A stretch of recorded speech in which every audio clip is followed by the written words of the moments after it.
2010년대 상반기를 책임진 슬렌더 계열 최강자는 키시 아이노였다. 하지만 키시 아이노의 은퇴 이후 2010년대 후반기는 무주공산이었고 그렇게 수십만 톤의 단백질들은 목적 없이 길을 잃고 허공을 헤맸다. 그 후 2013년 키시 아이노가 은퇴하고 새로운 라이너의 부재에 목말라하던 사람들 앞에 그녀가 등장했다. 이전에 보지 못했던 새로운 유형의 슬렌더. 사람들은 그녀를 주목하기 시작했다. 그녀는 데뷔 초반 잼미니스런 모자른 연기력 때문에 후계자 고도에 진입하지 못했지만 외모적으로 카메라 마사지를 받으면서 프리미어 슬렌더라는 새로운 장르를 개척해갔다. 얼마 지나지 않아 적당하게 마른 몸매에 청초한 미모, 표정, 말투가 공학적으로 설계된 듯 AV에 특화되었다는 평가를 받았고 이러한 새로운 스타일을 선호하는 이들에게 광적인 지지를 받으며 그녀는 일본뿐만 아니라 한국에서도 열풍을 일으키며 모모타니, 에리카, 우츠노미야 시온과 함께 2014년 트로이카로 등극했다. 프레스티지의 영원한 간판, 리빙 레전드, 청초계 배우의 끝판왕, 여친 삼고 싶은 그녀, 청순물과 하드물 중간이 없이 양쪽 극단에 있는 팬들이 동시에 좋아하는 특이한 배우, 스즈무라 아이리입니다. 2012년에 이력 센세이션을 일으켰던 사쿠야 유아의 은퇴 이후 2013년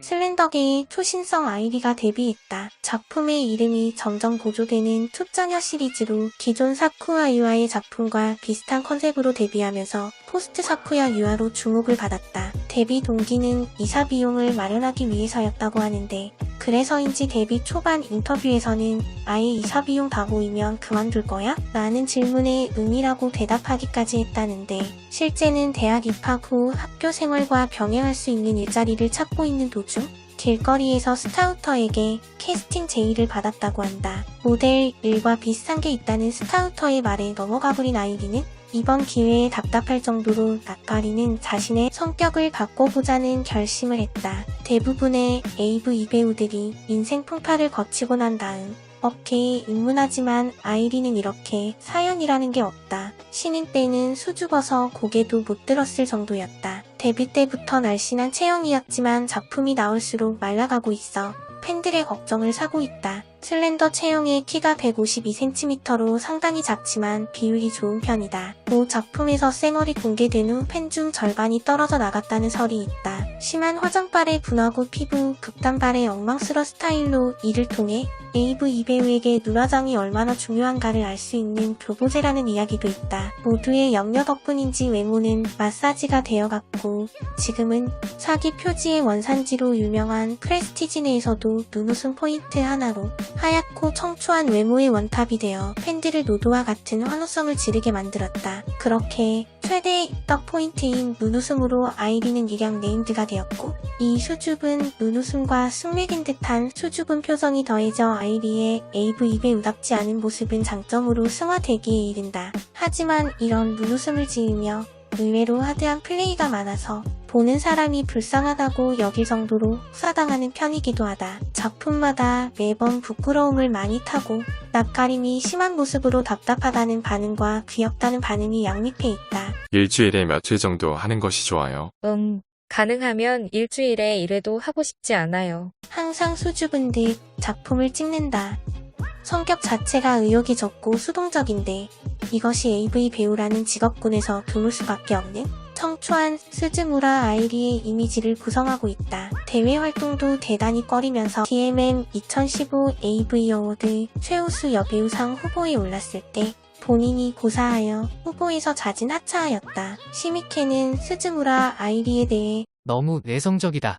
어떻게 이 길로 들어서게 됐는지조차 이해가 가지 않을 정도로 내성적이다. 라고 평가하였다. 하지만 이 컨셉으로 아이리는 93라인 동갑내기인 아야미 슌카와 더불어 프레스티지의 투톱으로 자리 잡았고 같은 소속사 동료들을 씹어먹을 정도로 업계 거물이 되었다. 연기력은 아직 부족한 배우로 꼽힌다. 표정은 웃음과 찡그린 투피치로 거기에 음성 연기도 약한 편이다. 하지만 오히려 이런 모습이 가식 없고 청순해서 좋다는 사람도 많고 이런 솔직한 천성 덕분에 1인칭 여자친구물에서는 발군의 매력을 보인다. 하지만 여타 다양한 기획물들을 이끌어 나갈 수가 없기 때문에 본인의 원래의 성격에 가까운 청순물 외에는 따로 연기력이 필요 없는 하드한 플레이에 의존하는 비중이 높다. 그래서 하나오카 지타 유형의 하드코어 플레이어가 아이리를 제대로 조져놓으면 연기력 지적을 별로 듣지 않는다. 청순하면서 여리한 이미지, 그리고 수동적이고 쑥스러움을 타는 성격 덕분에 당하는 플레이에 발군의 연기를 선보이게 되는데, 광석 이형 하나오카 지타나 쿠로다 유토와 같은 야수파 배우들과의 하모니에서 이런 점은 더욱 극적으로 부각된다. 그리고 이런 하드한 플레이에서 오히려 부족한 연기력이 장점으로 작용하는데, 원래부터 연기를 못하기 때문에 느끼는 것도 연기할 수가 없고, 이 말은 하드한 플레이 중에 아이리가 느끼는 모습은 전부 진짜라는 것이다. 촬영 도중 진짜로 오르가즘을 느낀 적은 한 번도 없다라는 말에 남자 배우들은 그렇다면 저건 연기가 아니라 진짜다라며 아이리를 인정하고 있다. 수비 상태에서 당하는 조리 돌림은 거짓 연기일 수가 없고, 이때 나오는 느낌이나 감정씬, 쾌감씬 모두 진짜라는 것이다. 그래서 그간 인스턴트 오르가자미에 뒤통수를 맞고 몰입을 하지 못했던 사람들에게 이런 아이리의 모습은 신선하게 다가왔다. 2021년 7월 데뷔 후 100번째 작품을 출시했으나 25일 트위터에 글을 올린 뒤 트위터, 인스타그램 계정의 모든 포스팅을 삭제하였다. 더 이상은 무리입니다. 이게 대체 몇 번째인지 모르겠습니다. 신뢰할 수가 없네요. 이번 일은 치명적이었어요. 머리가 아프네요. 오랜 시간 동안 활동이 없어 사실상 은퇴가 아니냐는 의견이 나왔지만 2022년 7월 신작 발매 소식이 나오면서 9개월 만에 복귀했다. 스즈무라 아이리는 한국에서 특히나 인기가 많다. 청순한 외모, 상냥한 말투, 눈웃음, 부끄러워하는 모습 등이 한국 정서와 비슷해 한국에서는 단순히 AV 배우로서가 아니라 여자친구의 롤모델로서 인기가 높다. 그래서 딱딱한 작품에서 조리돌림을 당할 때 즐겁게 보는 팬들만큼이나 안타까워하는 팬들도 많다. 마이클 조던급 보피로 긍딸의 고통을 치료해준 그녀, 괜히 감사한 그녀, 스즈무라 아이리였습니다. Check.